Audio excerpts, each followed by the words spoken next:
দর্শক, আপনারা একটু লক্ষ্য করুন আমার স্ক্রিনে পিছনে যে একটি কূপ দেখতে পাচ্ছেন, এটা কোনো সাধারণ কূপ নয়, এটা সেই বরকতময় কূপ, রহমতময় কূপ, যা রাসূল সাল্লাল্লাহু আলাইহি সাল্লামের আগমনের কারণে পানি দিয়ে ভরে গিয়েছিল। তার আগে আমি আপনাদের একটু পরিচয় করিয়ে দিই। এই সেই রাস্তাটি, যে এই রাস্তা দিয়ে রাসূল সাল্লাল্লাহু আলাইহি ওয়াসাল্লাম চলাফেরা করতেন। একটু লক্ষ্য করবেন আমার স্ক্রিনে পিছনে একটি পাহাড় দেখা যাচ্ছে। এই সেই এখানে মা হালিমা রাদিয়াল্লাহু তাআলা বাড়ি ছিলেন এই পাহাড়ের উপরে। এই যে রাস্তাটি দেখতে পাচ্ছেন, এই রাস্তাটি এখন যেভাবে সবুজ দেখা যাচ্ছে এভাবে কিন্তু সবুজ ছিল না, সাদা ফাঁকা মরুভূমি ছিল। এখন যেটা সবুজে রূপান্তরিত হচ্ছে, তা আমি বর্ণনা করতেছি আপনাদের সেই ইতিহাস, সেই পুরানো ইতিহাস, যেটা আপনারা শুনলে অবাক হবেন। এই যে মাঠটা দেখতে পাচ্ছেন, এখানে রাসূল সাল্লাল্লাহু আলাইহি ওয়াসাল্লাম ছাগল চড়াতেন। মা হালিমা রাদিয়াল্লাহু তাআলা আনহুর ঘরে, যখন মা হালিমা রাদিয়াল্লাহু তাআলা আনহুর ঘরে তিনি থাকতেন এবং তার ভাই আব্দুল্লাহকে সাথে নিয়ে এই মাঠে খেলা করতেন আমাদের নবী হযরতে মুহাম্মদ মুস্তাফা সাল্লাল্লাহু আলাইহি ওয়াসাল্লাম।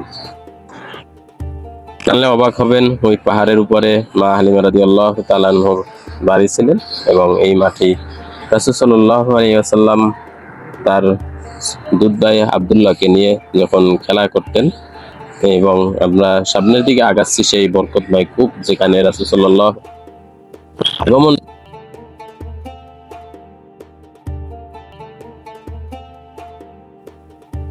ছিল, যেই কূপে কখনো পানি উঠেছিল না, যেই কূপটি পাথর দিয়ে ভরা ছিল, কখনো পানির সন্ধান পাচ্ছিল না। আমরা স্ক্রিনে একটু লক্ষ্য করেন, সামনের দিকে আগাচ্ছি। এই সেই পাহাড়, যে পাহাড়ে এখানেই ছিলেন মা হালিমা রাদিয়াল্লাহু তাআলা আনহুর বাড়ি।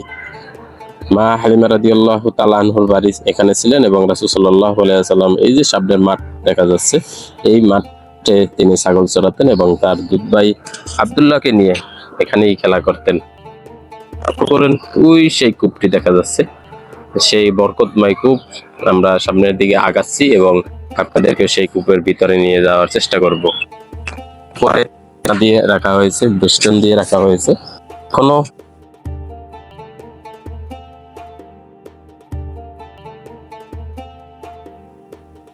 পাওয়া যায়। আল্লাহু আকবার। এখন বর্তমানে আপনারা একটু খেয়াল করলে স্ক্রিনে দেখা যাচ্ছে কিনা আমি বুঝতে পারতেছি না। দেখবেন সেই কূপের ভিতরে এখনো পানি পাওয়া যায়, তার পাশাপাশি এখানে কিছু কবুতর বসবাস করে।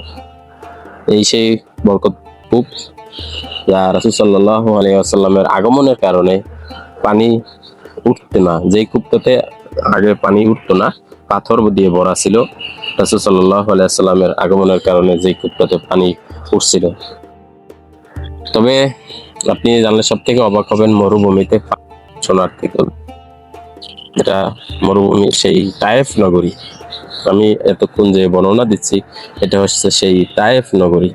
এই তায়েফ নগরীতে রাসূল সাল্লাল্লাহু আলাইহি ওয়াসাল্লামের আগমনের আগে যে উটগুলো দুধ দিত না, দুর্ভিক্ষ দেখা দিল। রাসূল সাল্লাল্লাহু আলাইহি ওয়াসাল্লামের আগমনের সাথে সাথে সেই দুর্ভিক্ষ কেটে গেল এবং সবকিছু সতেজ হয়ে গেল, গাছে ফল দেওয়া শুরু করলো।